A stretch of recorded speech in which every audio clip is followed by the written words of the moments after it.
And we are live. Welcome to this week's episode of the Bullpen Cart Podcast, presented by ThunderblogSports.com. I, of course, am Jordy Cannell, the G-Man. And joining me, as always, is my man from Boston, Greg the Prophet Piatelli. How are you, my friend? Couldn't be better, Jordy. We had a thunderstorm the other night, which broke the heat wave. Without divulging too much information, personally, we do live high up.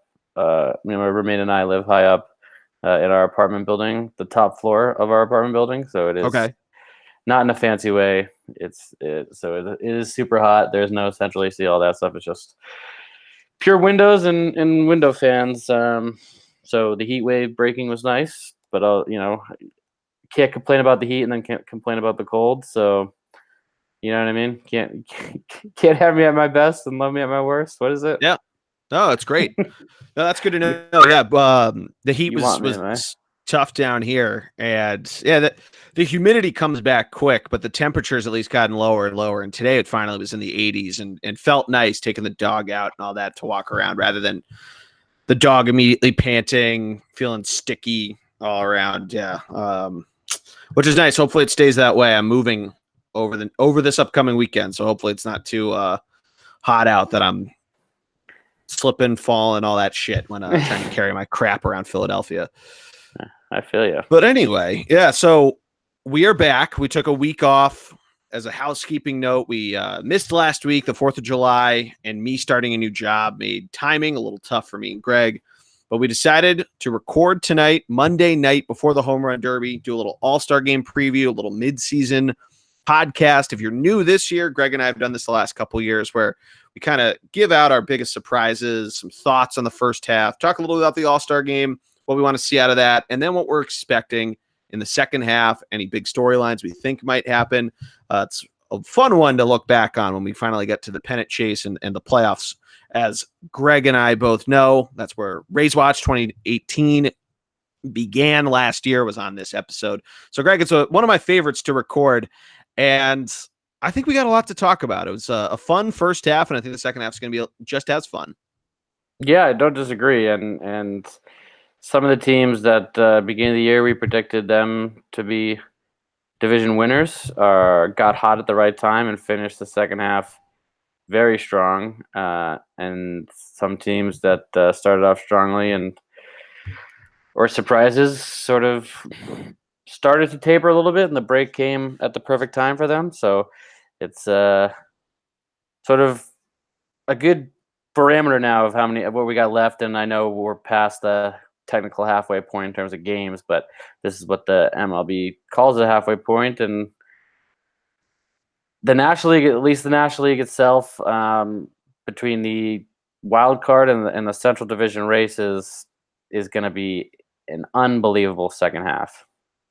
Yeah, absolutely. And I think, correct me if I'm wrong, I remember last year the All-Star Game was really late. So at least this year we're closer to the actual halfway mark. Last year we were like, the All-Star Game was like July 18th instead of July 8th, or July 9th will be tomorrow. But I just remember, I think it's the 4th of July threw it off, and the game was in Washington. I think that was part of it. But I was gonna say, I wonder how they choose it every year.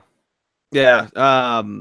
Yeah. I don't know if it has something to do with in however many weeks to the trade deadline and all that stuff. But I know with the now single deadline, I think having the All-Star Game right in that first 10 days of July give teams a couple weeks kind of to figure out which way they're going to go. And I think that's going to be probably the biggest storyline. We're not to jump too far ahead, but that's going to be a lot to figure out there. But you mentioned it with the first half of some teams that started off hot and have stayed hot. Some teams started off hot, got cold. Some teams started cold and got hot. So let's jump into it, Greg. We're going to do some surprises. And do you want to start in the American League? Biggest surprises there?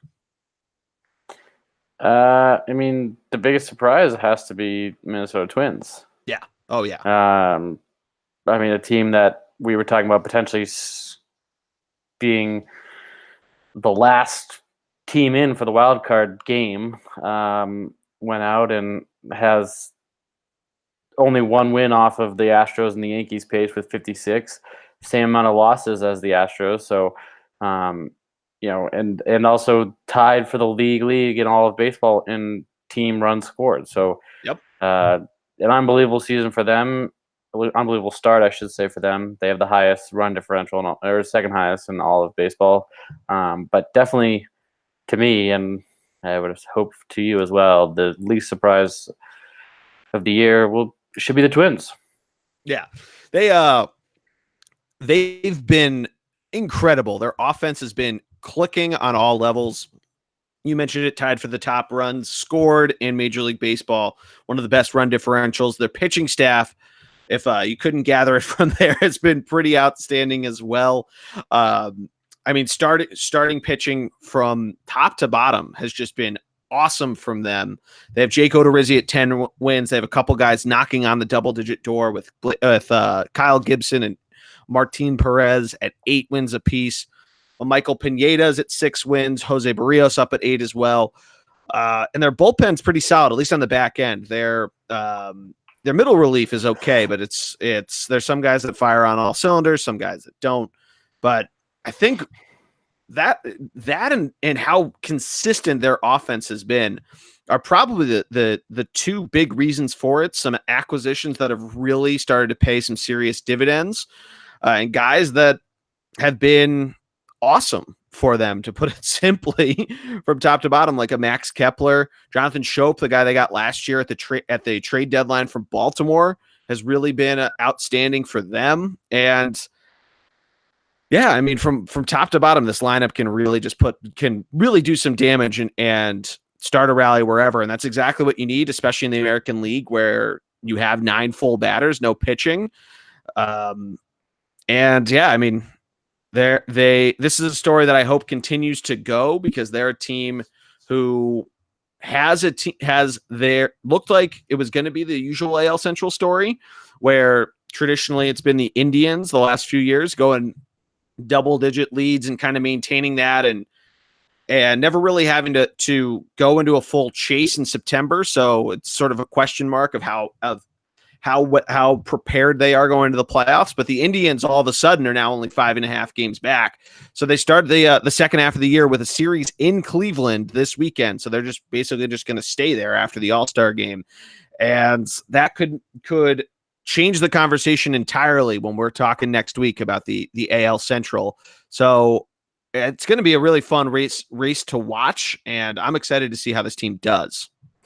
Yeah, and for the longest time, it was Joe Mauer's team, right? And Joe Mauer's sort of legacy on the city. And to think that they're reinventing themselves right in front of us, and doing it without a huge name and without the Francisco Lirianos and the big pitchers and the hitters that they've had. You mentioned Kepler is having a great year, and it's definitely a nice surprise. Yeah, and the craziest thing too, Greg, is like you mentioned, we've been seeing this rebuild in front of our eyes. And a couple years ago, they had that hot start, really faded out. 2 years ago, they made the wild card game. They had that insane game against the Yankees. But the big name that we've heard for the last couple of years is it's going to be the Byron Buxton show. Just watch out. He's really young. They're calling him up. They called him up quick, but he's gonna get settled into the big leagues. And just watch out. It's going to be his. And 259 homers from a center fielder is, you'd hope for a better batting average, but 9 homers and 42 ribbies with 43 runs scored is still, a decent enough number. But of their everyday starters, it's the lowest batting average. So when this guy is supposed to be the face of your franchise and everyone else is performing well around him, if this guy really does finally get it going, leads the team in stolen bases, and he gets it up to 270, 280, his home runs stay the same. If he hits 20 homers and has 80 RBI, as a guy who hits towards the bottom third of the lineup, I mean, that's awesome statistically on a power number. But think about if he gets up close to 30 stolen bases and that team comes into the playoffs, that's something where all of a sudden this team could be down 3-1, 3-2 late in the game. He gets on base. His on base percentage, he only has 20 walks. If he starts drawing more and he gets on base more than 314, that can be the real start of the real spark that they might be able to need. So watch out. These guys, top to bottom, like I said, can really get it going wherever. Yeah, and you mentioned it a little bit. They're doing it not the Yankee way with stupid amount of home runs. They're doing it with stolen bases and, really, yeah, they do hit the long ball and they do put some. Yeah, they have 9 guys with over 10 homers. Yeah, and they do. Buxton, or no, 10. Excuse me. Sano is down there as well. Yeah, they do hit the long ball, but at the same time, they They grind out home they runs. do like or to they run. grind out runs. Yeah, they do like to run. Yeah. I mean, and kind of to put the emphasis on that point of just spreading the wealth around, Jorge Polanco has 42 RBI. Nelson Cruz is at 46. Then they have 3 guys over 50 with Kepler, CJ Crone, and Eddie Rosario is at 60. So, I mean, really, anywhere in this lineup, they can figure out how to get guys around. And I think, too, the other part of this is that they have a great bench. They have a great catching core with Mitch Garver. And I'm trying to find who their backup catcher is, but regardless, they're able to do it where they can. They have that everyday 9 that they throw out there, but they have a great bench, which I think is widely underrated, especially on the American League side of it, where pinch hitting and the double switch isn't as much of a factor as it is in the NL. But if you need to plug in a guy and have it go like that, I think it's something that's huge for them. Yeah, I agree. Yeah. Definitely for me has to be the number one. Yeah, the biggest surprise. Well, Another good one too. Yeah, a great storyline. Another one for me is it's going to be Texas is going to be my number 2, just mainly because of the fact that we didn't really expect too much out of this team, and they're right up there with the Oakland A's for second place in the NL West, and that's good enough to be right on the outside of an AL wild card chase, but they're right there. They're only a game behind the Red Sox on there. The run differential is positive. A lot of guys that we thought could hit for power, maybe not necessarily for average, are doing that. Joey Gallo is the biggest name. You're going to see a lot of them at the Home Run Derby, or you might have if you're listening to this Tuesday or later. And their pitching staff, Greg, has been pretty great. And I don't know if this team is going to be able to keep up with that pace. I mean, they're like I mentioned on the outside looking in on the wild card race, behind Oakland, behind Cleveland, behind Boston and Tampa Bay. So I don't know if this is something where they come out cold after the All-Star break. They hit the road with a lot of AL West opponents. If we start to hear some of the names on their team out on the trade deadline market, like a Lance Lynn, like a Mike Minor, like some of their bats, although I don't know if any of those names would be available, at least not for a cost that Texas would probably be asking for the likes of a Nomar Mazara, or maybe even, I don't think they're trading Joey Gallo, but Hunter Pence is somebody that they made. Yeah, I was going to say Hunter Pence definitely could be on there. And you're right. I mean, that is a good storyline, and they're still very much in the wild card race, sort of in the chase at the very least, and it has been a good storyline, and sort of a surprise team, and a team that no one really expected to be in this position. And I think a lot of that is a credit to how poor the rest of the division is. And you could argue that the rest of not the rest, but the majority of the American League. Yeah, they really capitalized on Seattle going ice cold after their white hot start and being able to beat up on them. The Angels, it's been the story for however many years outside of Mike Trout and now Ohtani. They really can't get anything going, and their pitching staff has been abysmal. But that's the other thing about Texas, is that outside of Minor and Lance Lynn, their offense has been making up for lackluster pitching. So at some point, I feel like the water is going to find its level. And I feel like Texas is probably going to be one of the bigger names that we hear shopping around players. Maybe Detroit, they have a few guys that they might want to try to move around. But at the same time, if they feel like holding on to them and getting their prospects up too, Detroit might hold on to some guys. So I feel like Texas is probably, at least of American League teams selling, they're probably the first name that you're going to be hearing a lot of in the next 3 weeks. Yeah, and I think the biggest thing is that they have bullpen guys, and that's sort of a huge need. I can think of at least one team in the American League that needs bullpen guys, and I think it's true for most. Yes. Oh, yeah. I can think of many teams that need help there, and some in the hunt and some that aren't. Any other surprises that we go on before we go into disappointments or things that we're going to be looking for out of American League teams?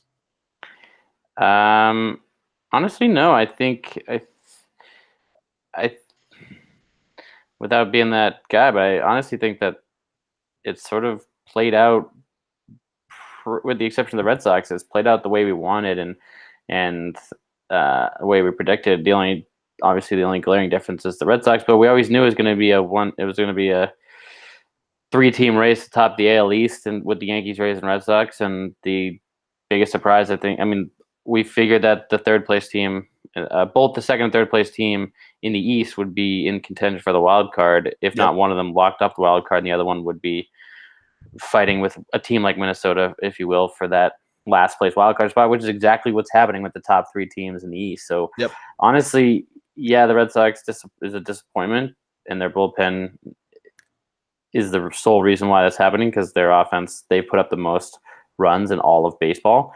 But it's just their bullpen and pitching that's been miserable. But yeah, to me, that's not really a surprise. It's because we predicted that division was going to be that tough the whole time. So yeah, that's a good point, and kind of a surprise, I guess.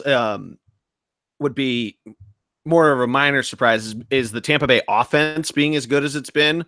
100 or 415 runs is 19th best in baseball, but they have the lowest earned run average and the least amount of runs let up, which you kind of expected. You figured their pitching staff was going to be good, with Blake Snell being the reigning AL Cy Young Award winner, them getting Charlie Morton in the offseason. Yanni Chirinos has been great as well. It'll be really interesting to see how they continue to go as the season goes along, but their offense has been pretty fun to watch. They have all these different dudes that they've picked up throughout the years through different trades and whatnot, that have really been tearing the cover off well. Austin Meadows leading the way for him. Tommy Pham, the former Cardinal, doing the job as well. But yeah, I'm a little surprised they're on pace right now to get close to 100 runs. Tampa Bay is, or 100 wins, excuse me. 100 runs would be a very poor season. But yeah, with the Yankees on the pace they're at, you figure they've got to slow down a little bit at some point. So you figure that the Red Sox, they're definitely going to add somebody. That's the Dombrowski MO of being active at the trade deadline to especially to try to acquire some pitching arms. So you figure their bullpen's going to get better. You figure the Yankees are going to cool off a little bit. So that's going to be probably one of the biggest things to look out for in baseball, not just even in the American League, is to see that race tighten up between those 3 teams. See how Tampa Bay's offense can continue to really outpace its pitching, or maybe even the reverse, if its pitching is going to continue to do what it's done. But I would expect the AL East race to tighten up, and that September race to be outstanding. Yeah, no, and I think it's difficult because the Yankees having all these injuries coming into the year. It was all these names that you didn't expect. It was all these names that we were talking about at the beginning of the year are not the names that are producing for them. I guess what I should say. And it's a testament to the farm system, a testament to the rebuilding that they went through. And that's the only credit I'm going to give to them. But Jordy, what do you got for National League stories? Yeah, National League, biggest surprise to me is got to be, I hate to say the Cubs versus the computer storyline was somewhat accurate, but the fact that the NL Central is actually as close as the computers thought it was going to be, with the Cubs leading it right now entering the All-Star break, and Cincinnati being only 4.5 games out.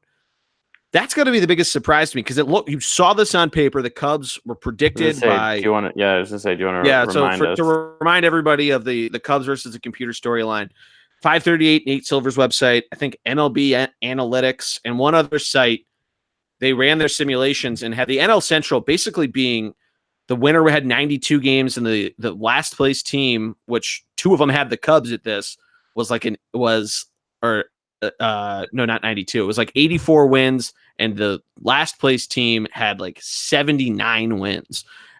5-game differential between the top and the bottom. Cubs on the bottom.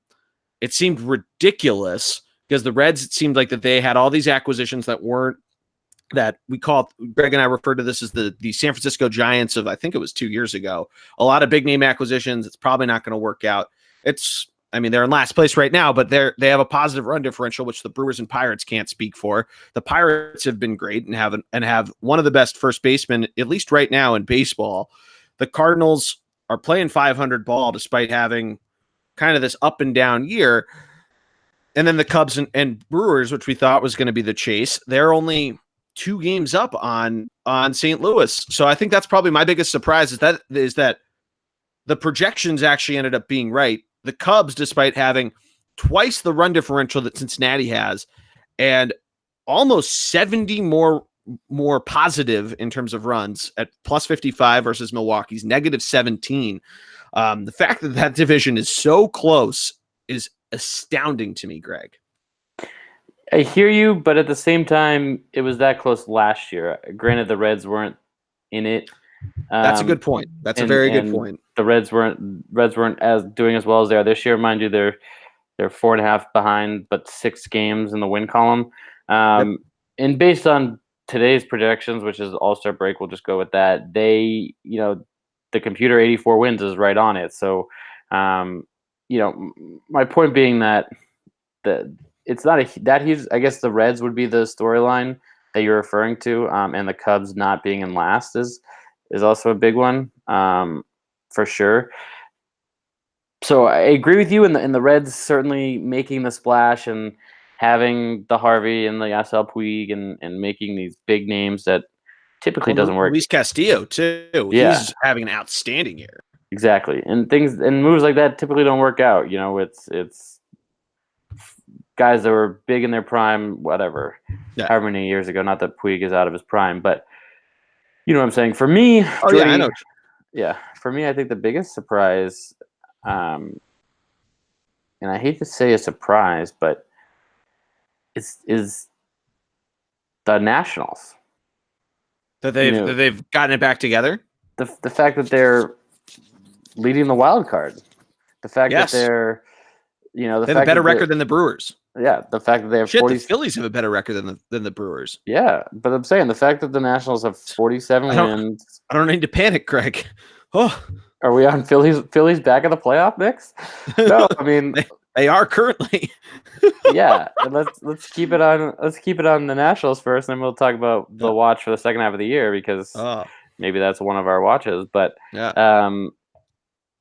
for me, it has to be the Nationals because coming into the year, everyone's like, oh, you lose Bryce Harper, you lose all these players, all these big names, all these moves they've done in the last 3 years. And they had a lot of injuries to start the year too. Yeah, but they did all these moves the last couple of years to win World Series, knowing that the Bryce potential era, his era was done.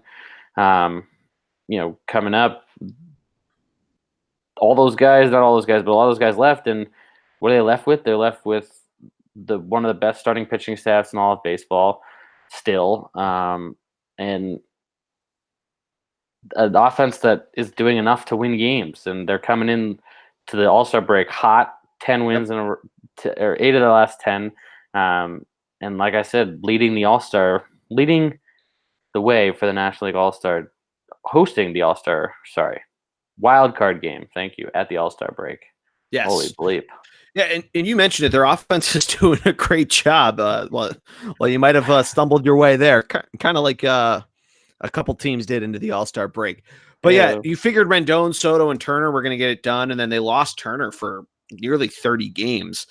But they're all batting like you thought they were going to. Soto down at projected right now only have 30 and 100 and 110 RBI through a full season. Rendon at 20 homers. Turner, we need to simulate, super sim 30 games. But Howie Kendrick, a guy who played for the Phillies a couple years ago and was abysmal as a Philly, hadn't really been that great as a National really up until this year.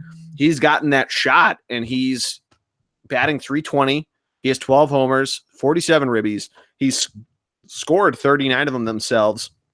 They have a great catching core with Kurt Suzuki leading the way for them there. He's had 11 homers and 38 ribbies in 50 games played. And then a number of other guys that have been getting the job done for them. They plug and play a lot of different players, especially throughout the outfield and at first base too, because they've had some injuries there.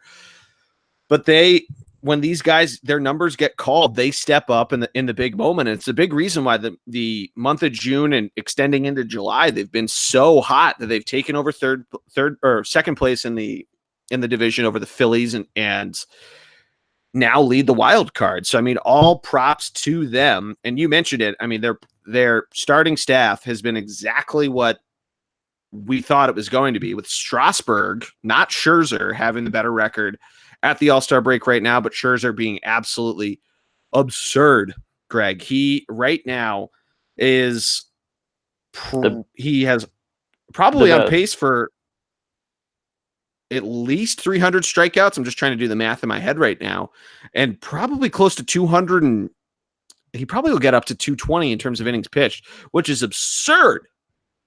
Completely absurd. And I mean, not since the days of Pedro we've seen someone this good, this dominant, this effective, and in the Cy Young talk every year for a 3-4 year stretch.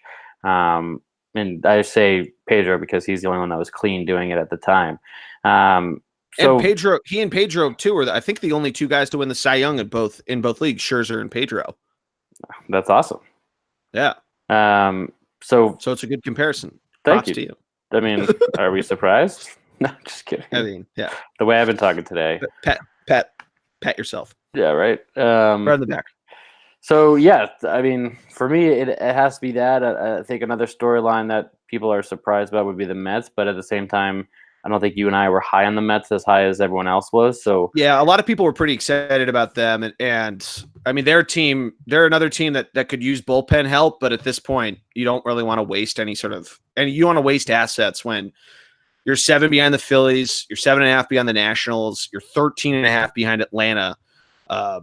And I mean, I'm under the impression that Atlanta can't stay as hot as they were through June, just like Washington was, but I might have some bias there. But yeah, the Mets. No, but yeah, that's my point. Is that coming of the year, everyone's like, oh, they got Cano, they got this, they got the pitching, if they can stay healthy, blah, blah, blah. But I think you and I knew what they were going to be from the beginning. Yeah, I mean, but we also didn't think that aside from Edwin Diaz, that their bullpen was anything that special, and Diaz hasn't been completely lights out for him. They use him a ton, and that's why the Phillies were able to, when they 4-game swept him a couple weeks ago, that's why they were able to pull that out, was because they had seen Diaz so often. So, I mean, they have a lot of blown saves. Seth Lugo, Gelselman, and Diaz have 4. Basher has 3 himself. So, I mean, yeah, I wonder. Yeah, that's a good one, though, because that was something like everybody thought the NL East was going to be, aside from the Marlins, was going to be this division that was going to be everybody beating up on each other.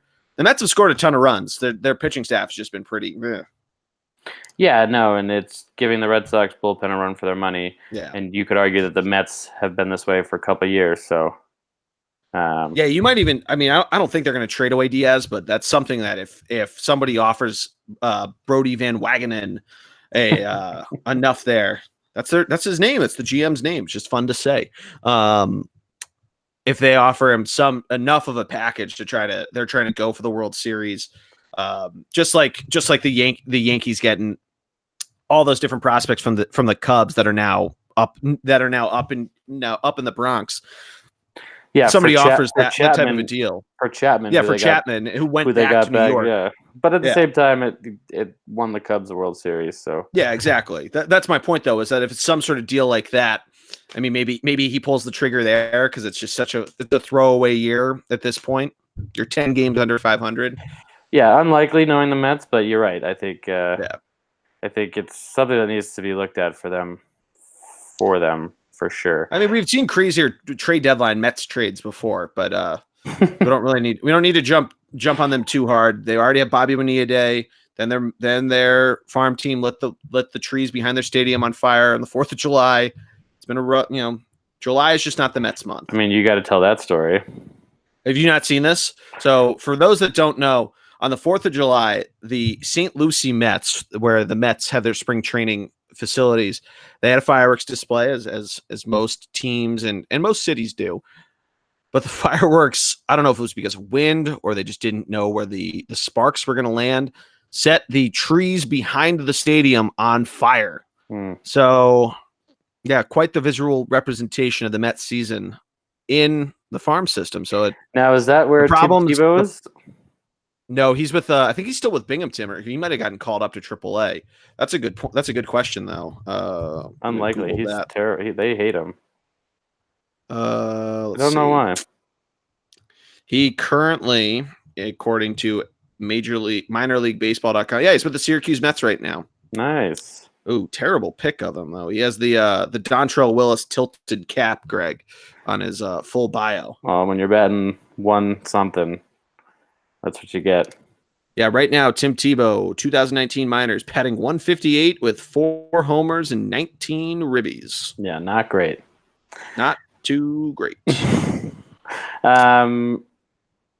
What do you got? What's next? All-Star game? Let's do All-Star game, and then we'll circle back and do our expectations for the rest of the season. But yes, All-Star break 2019 from Cleveland, Ohio. Greg, it's one of my favorite weeks of the year. The MLB All-Star game. I don't even think it's a debate. The best All-Star game presentation, the best, if you want to call the Home Run Derby a skills competition, the best and the best game. What?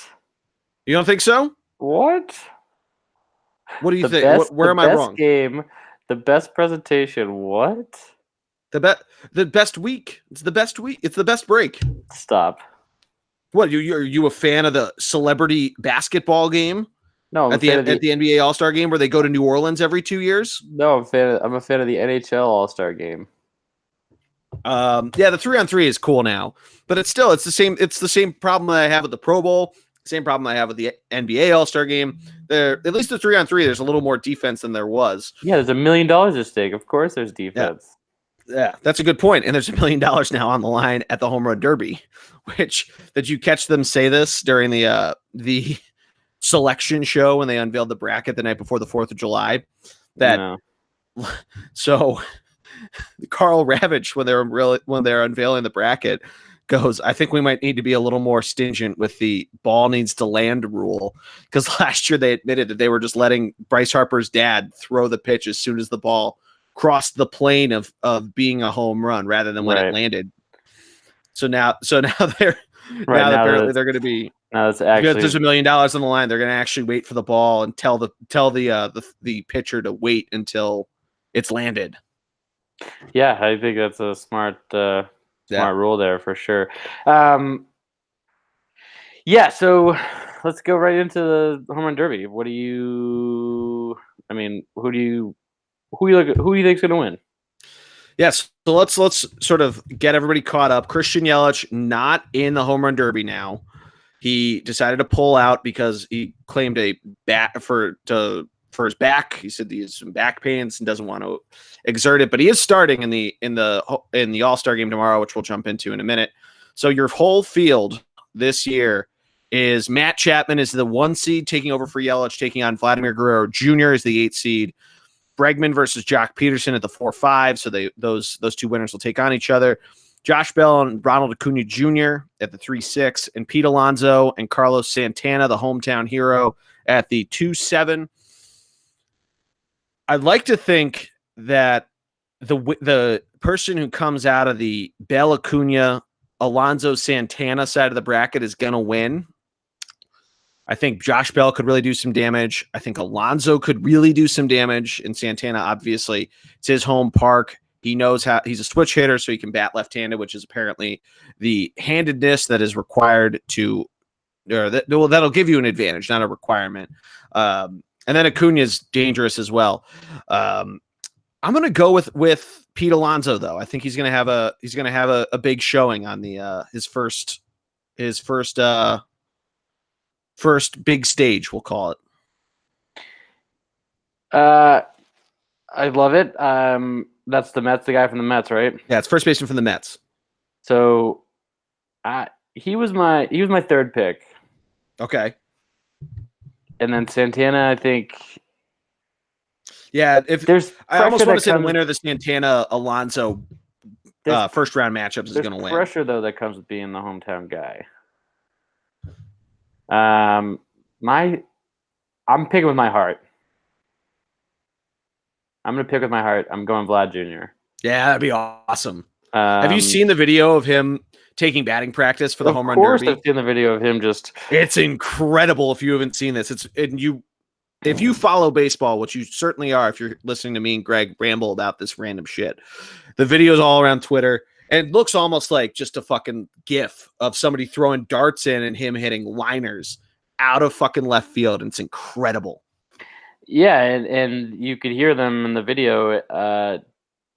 Just sort of, it was filmed by a player or manager, someone, and you could just hear them being like, "No, wait for the ball to land, wait for the ball to land," going over the rules, doing that whole thing, and I think I gotta go with my guy. Not that he's my guy, but I talked about him last year. I think you and I brought him up, me specifically, but I think we brought him up last year as one of our September calls we were most looking forward to, and I'm not gonna lie, Jordy. She did not get called up. I know, but my point is, I'm not gonna lie, Jordy. I think I'm going with my heart. I think I'm gonna pick with my heart. He definitely has the Cespedes upside of a dude who just hits fucking dingers, and really would be an electric player throughout the whole tournament. It's nice that we get the tournament aspect to it here, and it's the timed. Because when Cespedes went, you had all the different shit of that. You still had a number of outs, and they were fucking around with how it went. That's one thing that's probably been the most. I think we talk about this every year. This is the third year we've done the podcast. That the timed home run derby is probably the best thing baseball could do, because now you finally get to see the winner at 10 o'clock instead of at like 1 a.m.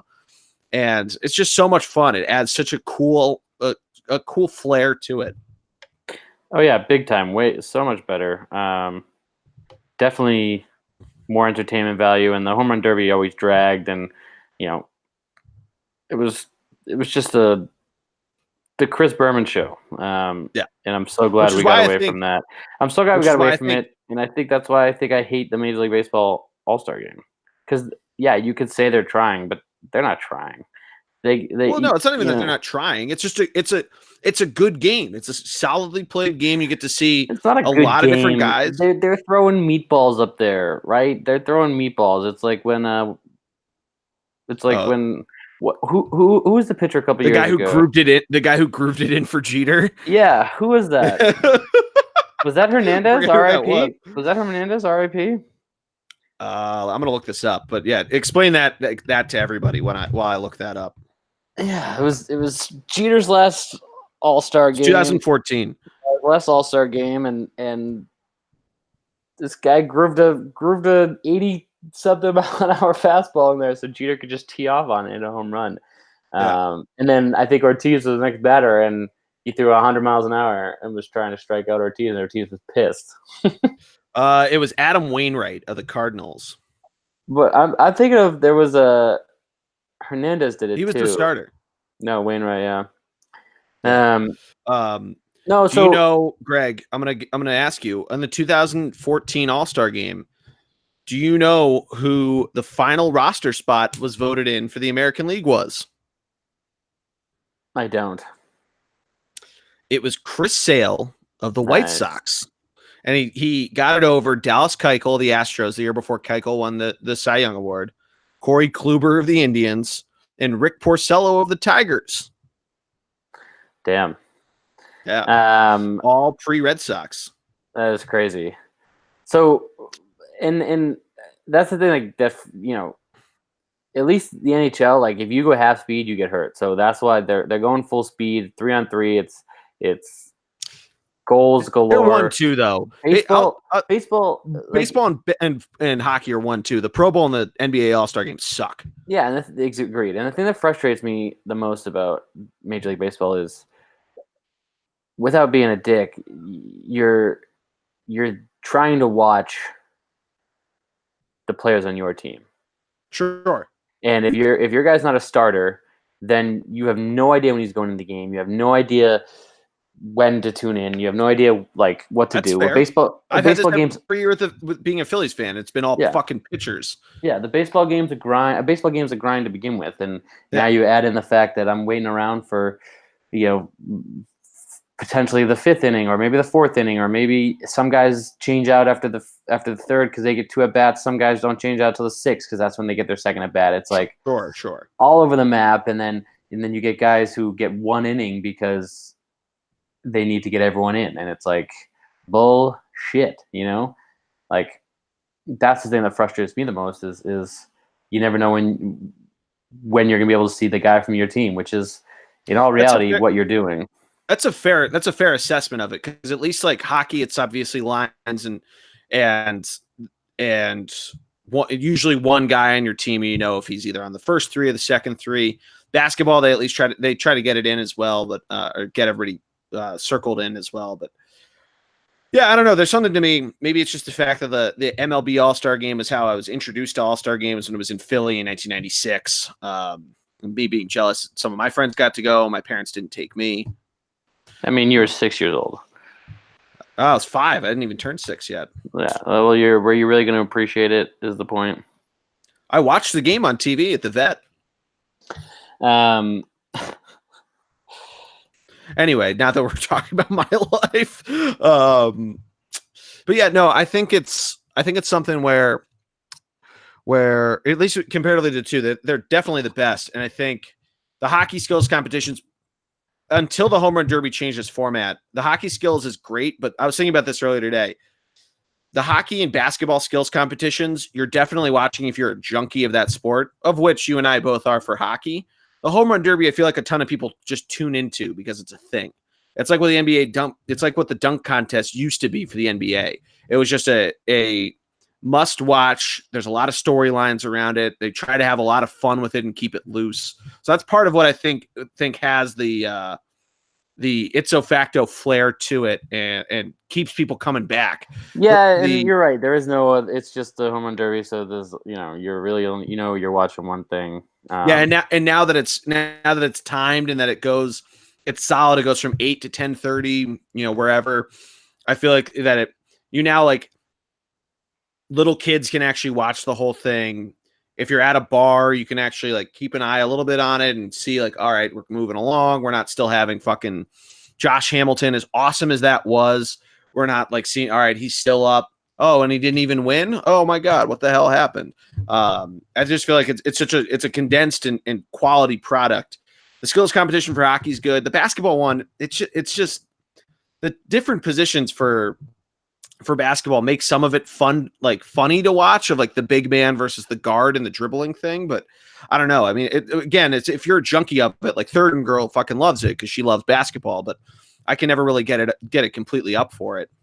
Yeah, and they don't show every contestant, and it's like they only show certain things because they're like, oh, people only want to see the dunk contest, but whatever. But yeah, and I agree with you. You could argue that they have the best skills portion, but in terms of game itself, regardless, we're down a rabbit hole. Jordy, what are you looking most forward to in the All-Star game? I'm excited to see, well, for one, that the right players who should have gotten in ended up getting in.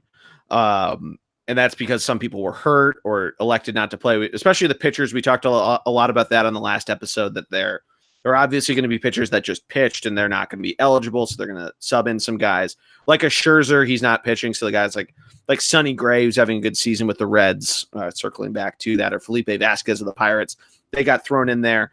Other guys, though, because certain guys who deservedly got in either as a replacement or guys who are going to replace guys who are voted in as starters, like JD Martinez or Gleyber Torres, guys, and Greg, I'm not going to forget him because we talked about how big of a snub it was. Xander Bogaerts, they deservedly get their spots, replacing guys who were hurt.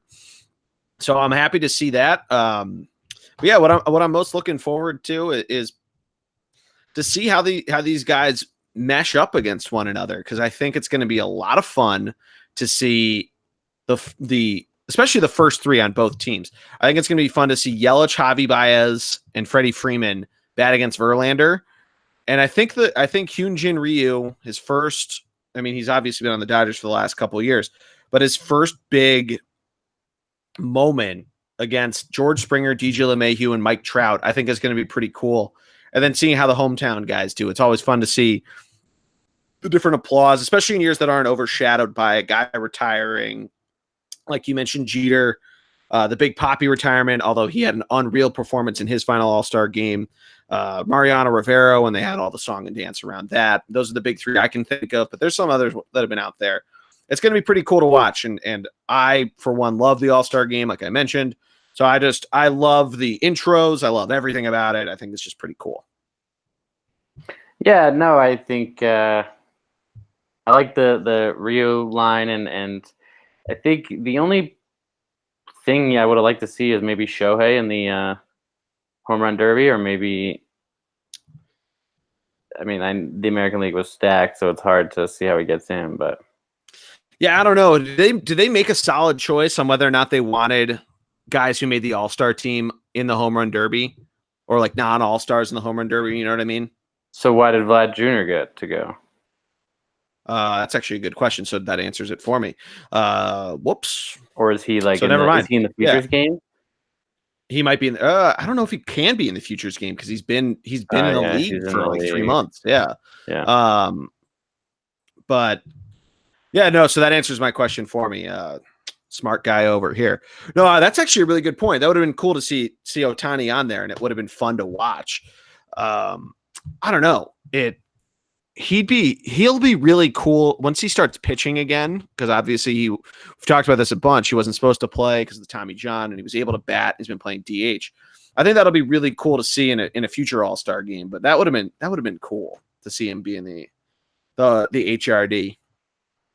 Yeah, and I think this would be the year to do it, because you figure other years they wouldn't let him because he is pitching. Yeah. So you'd. Yeah, I don't know. But did he even get asked? I don't know, that's a great question, but I don't know the answer. But that's my point, is that you figure this would be the year for them to do it, for him to do it, simply because, like I said. Who would you have replaced though? That's probably my big thing, because there are guys like that aren't maybe name brand, but you got to give them the credit of asking them at least to be in the home run derby. I mean, Acuna's not a huge home run guy. Maybe, I don't know. But he's the future. Yeah, he's an electric. Like when he's hitting home runs and he's got it going on. I mean, he's definitely somebody, like, he's the face of baseball. He's a young guy. You want as many young dudes there as great as it would be to have like Mike Trout. Bryce Harper was an All-Star this year. Have Bryce Harper, have Anthony Rizzo, Chris Bryant. All these big names, but you also want to have a good mix of young guys. You want to spread it out. I'm glad everyone is from different teams. Yeah, but like, wasn't Jock in it last year? Jock's been in a number of times. Yeah. So do we really need to see him again? Yeah, I guess so. Yeah, I guess that's a good point. Like, especially because even guys like Hunter Renfroe, or maybe Renfroe, cool. Yeah, maybe they didn't ask him. Even Gary Sanchez, I know he's whatever. Even Freddie Freeman from last year, Jorge Soler. I just think Soler would have been a good one. Yeah, did they split it? Let me ask that. Let me count this up. 1, 2. Yeah, so it is 4 American and 4 national. So I think that's also part of it. I just think that maybe Shohei shoulda, coulda, woulda. They've done 10 total in the past. Do you think they should expand the field? No, because I think they keep it the bracket, keep it 8, keep it shorter. Yeah, it's good. It's good. Yeah. Anything else in the All-Star couple days here? Nothing that I can think of directly. I know the NHL hasn't in the last couple of years unleashed their schedule the day after. That's also part of it too, is you get to hear what the Winter Classic's going to be and all that sort of stuff. So like, just a fun week. Obviously they get the extra day off, so everything will start Friday, but for the second half, or the official second half. But yeah, I'm excited for it. I think it's going to be a fun game. I think Cleveland will be a cool experience. How often do you think we're going to get different rock and roll references throughout the broadcast? It's a great question. It's on ESPN?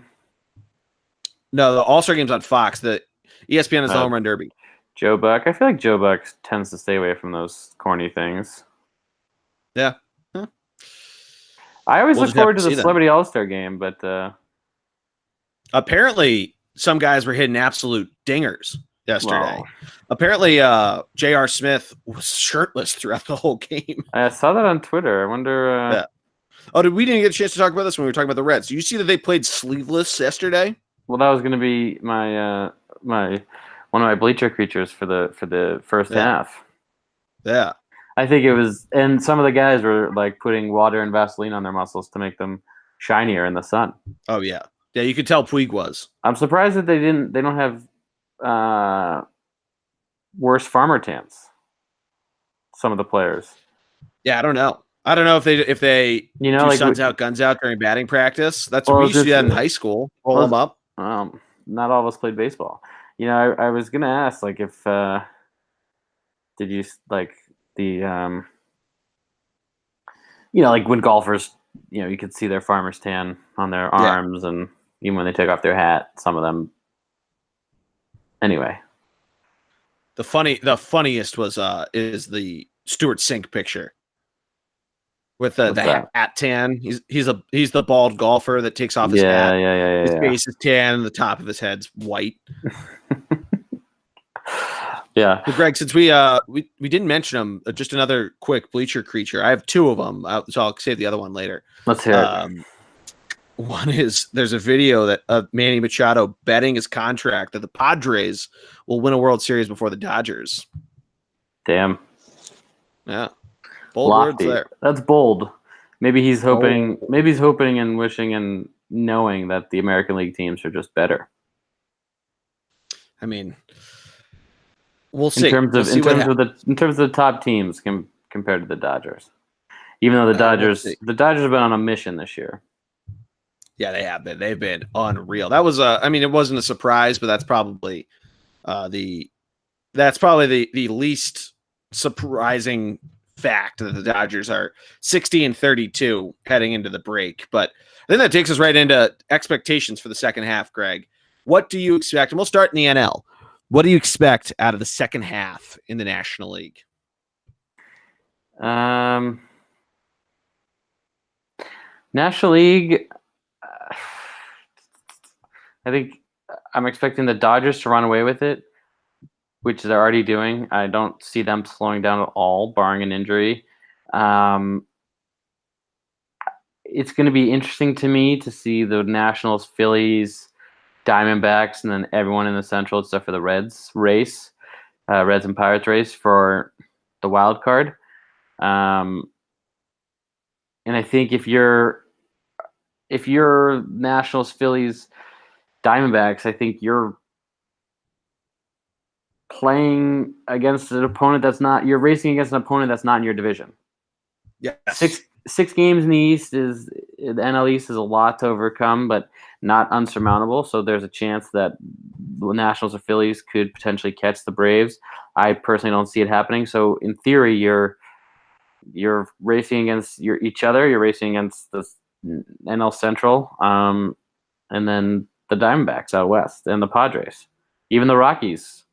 You know, the Rockies always go through a August-September heat up as soon as it's not snowing in Colorado. You know, they tend to turn it on always in the second half after the All-Star break. That's been their MO, and I don't foresee it being any different this year. And maybe I'm wrong, but I think the Brewers make a big move. I think they make a big pitching move at the break, and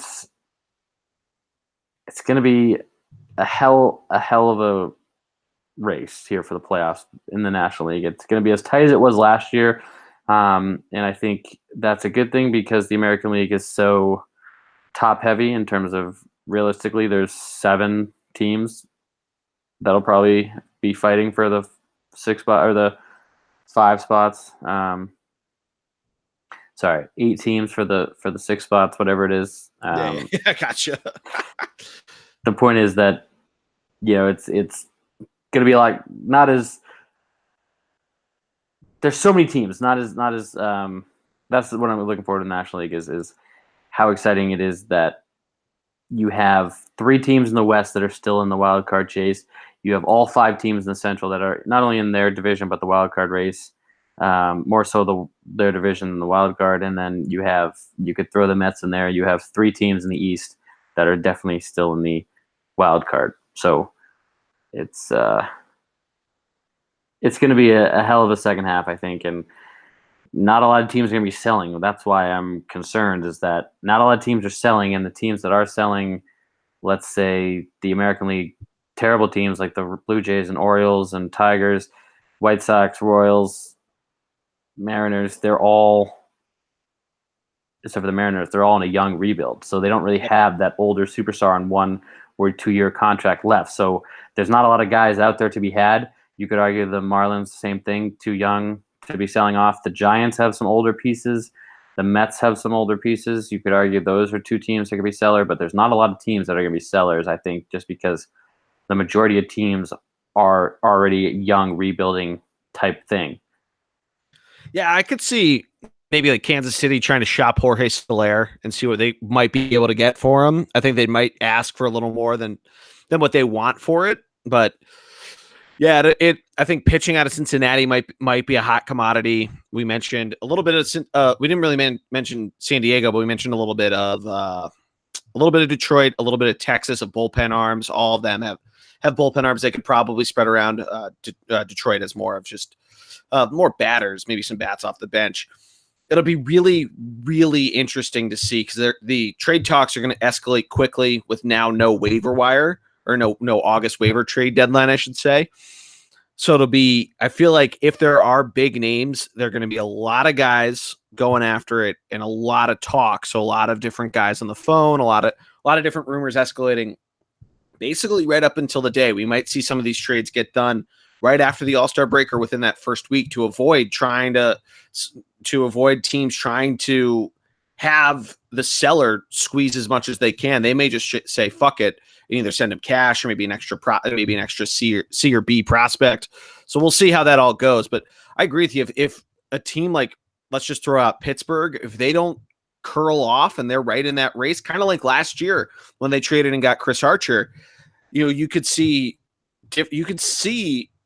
a big stay pat, especially within the National League. So that's a really good point there, Greg. Thank you. And even a team like the Reds, who are surprisingly in it, and I think they're surprising themselves, and that could stay up through September, when it's too late to trade people. Sorry to cut you off. So what are you looking forward to in the National League second half? No, that's a really good point, though, because now you don't have August kind of as that way we've talked about it the last couple of years, of that the second wild card has really made the August waiver wire deadline the big thing. We saw Justin Verlander get moved a couple of years ago. We've seen a lot of different names. Obviously, that whole Josh Donaldson to Cleveland thing last year was one of the bigger stories, but that's become when the bigger pieces get added. And now that it's just one deadline, it's going to be a major storyline. And I think it's something that it's going to really all of a sudden hit us like a tidal wave. But to answer your question, what I'm looking forward to in the NL, I agree with you. It's going to be how this race develops. I think Atlanta's going to cool off. I think at this point, you're 6 games up on Washington, 6.5 up on the Phils. I think that as long as they remain probably 60% team in terms of wins and losses, I think that's huge. The one thing that they versus any other team in the National League has is that any other team in the NL East has, they've played the Central a ton. They've played the Braves, West a ton. They being the Braves. The Braves, yes. Yeah, sorry, pronouns. They've played the Central a ton. They've played the West a decent amount, but more so than the Phillies and Mets have, and the Marlins have played them the least. Washington's played the West a lot as well, but they haven't really played the Central a ton. The Braves have played the East. They have a lot of games left against the East, and I think that's going to come to their advantage. Some games still against the Phillies. They only played a few times in the first half, so that's the Phillies' real opportunity to get some damage done. But we saw last week how that went, where if Aaron Nola's not on the hill, the pitching has a hard time putting away that lineup. So I think that's probably the biggest thing that they have going for them. So I feel like it's certainly not locked up by any way, shape, or form, because they have to go to San Diego, which could be tough right out of the All-Star break, and then to Milwaukee, so a pivotal series there. But yeah, I think just kind of going back on the macro level on the National League, how this pennant race is going to shake out because the NL Central is so tight, because Arizona's surprisingly still up there. San Diego's playing 500 ball right now, and Colorado, like you mentioned, is a good second half team. They're pitching. If they can tighten it up just a bit, they don't need to be the Tampa Bay Rays. They don't need to be this lights out team because their offense can get it done, and you're expecting their pitching to let up runs at Coors Field. This race, I feel like, is going to get tighter and tighter. And division race in the East, I think, is going to get tighter. I know you don't think so. I expect the Central to stay the same, sans maybe Pittsburgh and Cincinnati, but I think St. Louis is sticking around. And I think those West teams are just going to put more and more fire on the rest of them for the wild card. So I think we might see some overpayments in terms of trying to get bench bats, try to get bullpen arms, even some starters. You might see some huge prospect moves to try to get a starting pitching arm. That's something the Phillies need. If Washington can add another starter and their offense continues to pump out the way that it is, who knows? They might lock up the first spot. That's an over-exaggeration. I'm immediately regretting saying it because Milwaukee's a wild card team and right now on the outside looking in. But you're getting what I'm saying. No, I mean, I think that might be something that happens, is that we see teams think we need to buy right now, and I feel like July 20th is going to be the big buy date. If it was today, Jordy, the Phillies would be in the wild card. They'd be in Washington. Could you imagine that? Greg, do you remember all the coverage that the first game the Phillies played in Washington had because of Bryce Harper being there? Could you imagine a Bryce Harper road playoff game in Washington? No. That'd be unreal. It'd be unreal. It'd Yeah. be so much fun to watch. It was so funny watching it too. My one friend he's my one roommate from college, a huge Red Sox fan, but just moved to DC. His brothers lived there. His brother went to America and has lived there since college. So they went to the game and he kept texting me after every Bryce Harper strikeout. And then curiously didn't when Bryce Harper then doubled and hit a home run. But, Interesting. It is what it is, but it'll be so much fun to watch that game if that ends up happening, which who knows? I think you can't count out Milwaukee. I think you can't count out St. Louis at this point, but their pitching has to continue to be as hot as it has been recently. You can't count out the Phillies. I'm saying that biasly, but also I think the Phillies add an arm, which I think that's what Clintak's going for. That's going to happen, and their offense is going to get better and more consistent. At this point, where the water is, it has to. And please, your question. Can I ask you a question? So the Phillies have bullpen issues. The Nationals have bullpen issues. The Red Sox have bullpen issues. The Mets have bullpen issues. Where are all these bullpen arms? All these quote unquote top teams in the races have. You mentioned a couple weeks ago the White Sox have a couple guys. They could get it from there. San Diego has a few. Yeah, I'm just confused. Like all these top teams need bullpen guys, and that's why I think there's going to be a lot of overpayments. I think it's going to be. I think if you decide to sell a player, I think that you are going to get not a king's ransom. I think you're going to get you're going to get 5 quarters for the dollar you shell out. I'll put it that way. Nice little accounting talk for the old guy. Something like that. Yeah. Jordy, switch gears. American League, second half story. Yep. You want me to start? I did National League started. Why don't you start with the American League? Okay. Yeah, I mentioned it before. I expect the East race to really tighten up. I think the Yankees. I still think they'll be on that pace to win 100 games, but I don't think they'll be on pace to win 110 like they are. I'll be really excited to see what Tampa's pitching does and see if they can remain the best staff in baseball. And I expect the Red Sox to get better by adding an arm, maybe 2 arms, and I expect their offense to explode. I think that's going to be the race. And as sad as it is to say Cleveland might be out of it, I feel like it's a Tampa, Boston, New York. One's winning the East, the other 2 of the wild card teams. I think that's what I'm going to expect. I hope Cleveland stays as hot as they were coming into the All-Star break. I hope Oakland sticks around because they're always fun to watch. Their pitching staff is interesting. Their offense is really exciting. and I don't expect Texas to stick around. So that's on a grand macro level my biggest expectation, and I think we're going to see some sales out of Chicago, Kansas City, and probably Seattle. Yeah, and that's always been the scary part. 9 games in terms of Red Sox is a huge number to overcome.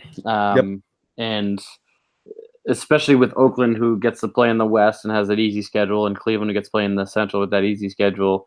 9 games is a lot. I mean, if it stood as it stands now, you're looking at you're looking at Cleveland and Tampa Bay as your wild card teams, with Oakland just because of tiebreakers, all that stuff. But that's a great little prediction there, Jordy. I think the Yankees hold, countering your prediction, I think the Yankees hold top there. But I think it's a great little thing, a great watch list, because you're right. The Rays typically tend to fade in the second half of the year, even though last year they didn't, but they also gave up their second and ended up having to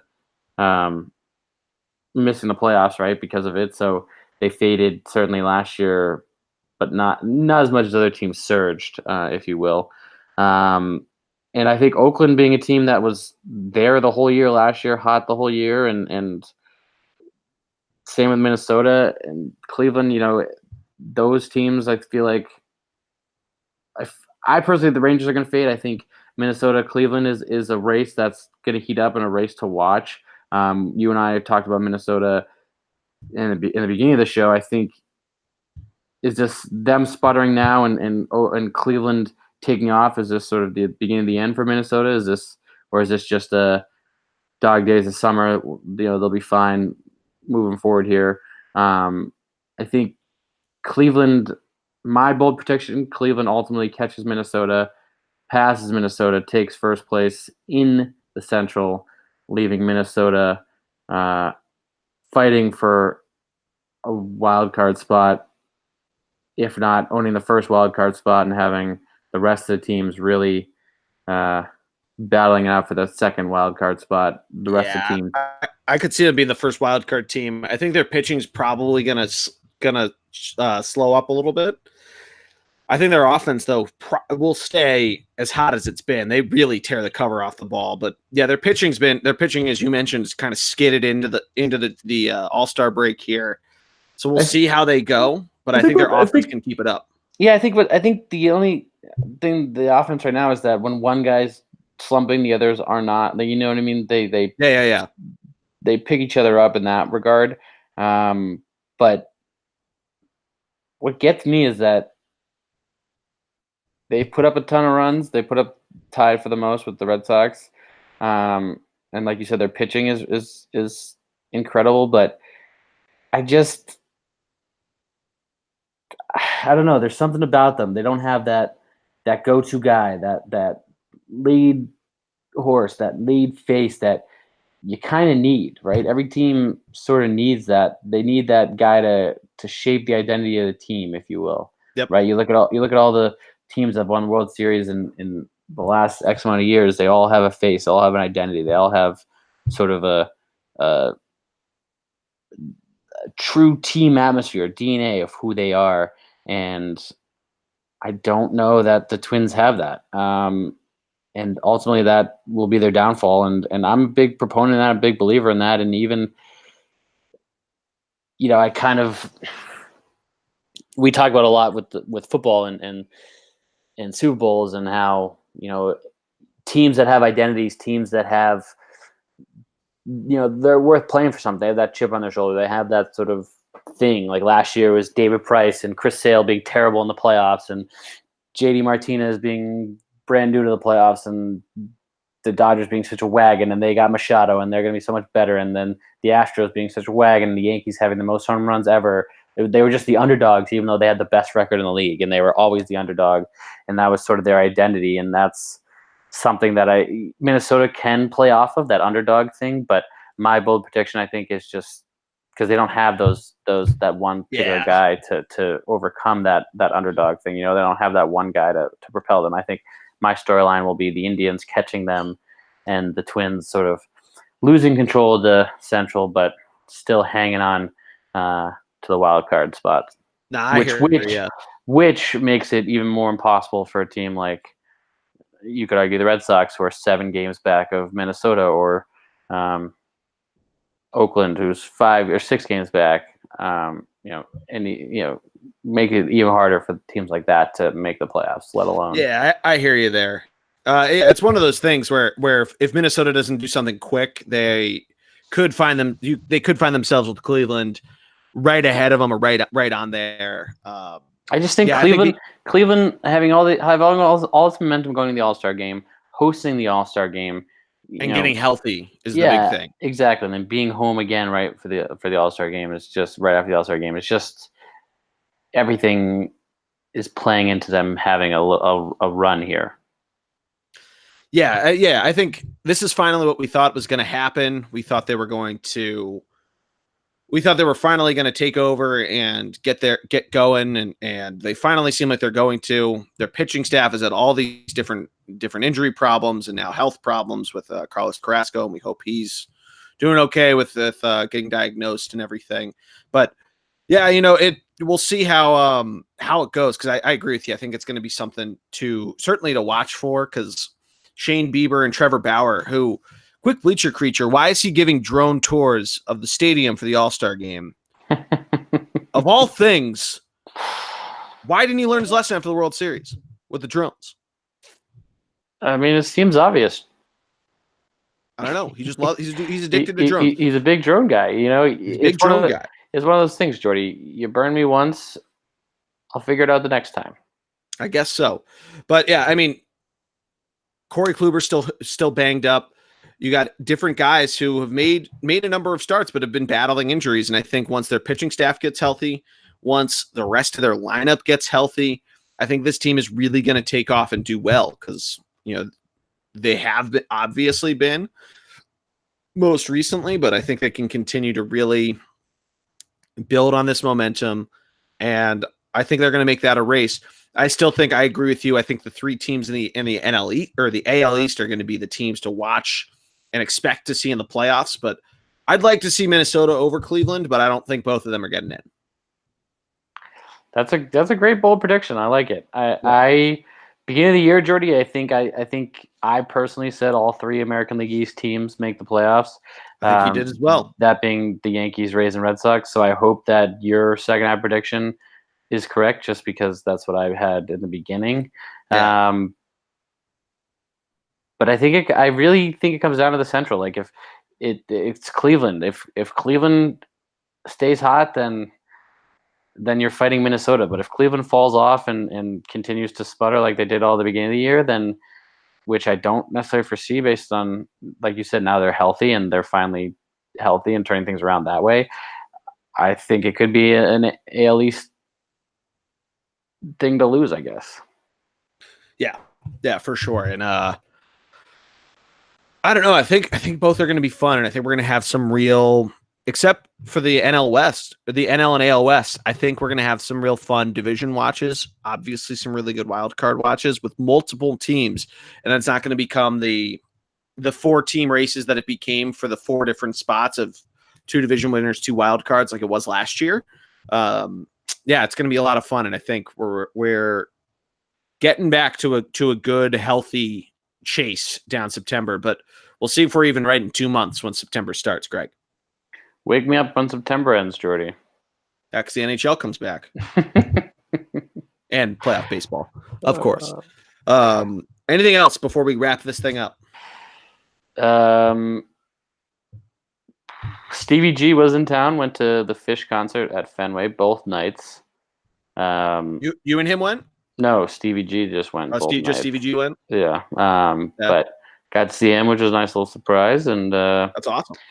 Now that anyone cares, but now that you're joining a fantasy football league with Stevie G, you'll be able to see his sports knowledge firsthand. Not that you haven't already, but even more so. Oh yeah, excited for that, and it's gonna be a ton of fun. The one last thing I had, Greg, I saw this right before we got on the air. You mentioned another bleacher creature.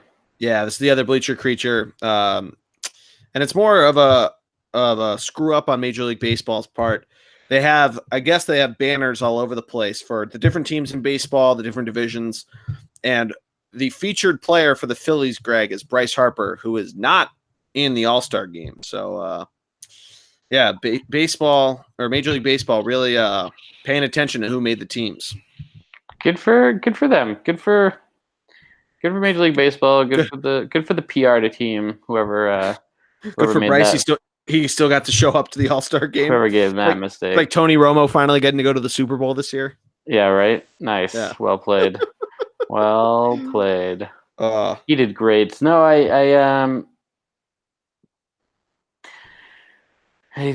no, nothing to add. I think it's been a hell of a year. I think it's been an unbelievable start. It's going to be a crazy exciting finish, and go Sox, dude. Let's go Phillies, baby. That's going to wrap things up for us. Make sure that you like, share, and subscribe to the podcast. iTunes, Stitcher, Spotify, Podcoin, wherever you get your podcasts. Thunder BLG on Twitter, Thunderblog Sports on Facebook and Instagram, just like the website. Greg, thank you very much, my man. This was a ton of fun. Go Sox. Go Sox. Go Sox. Go Sox. Go Sox. Go Sox. Go Sox. Go Sox. Go Sox. All right. For Greg P., I am Jordy Cannell. Have a great week, everybody. Go Sox. And go Sox. Go Phillies. Go Sox.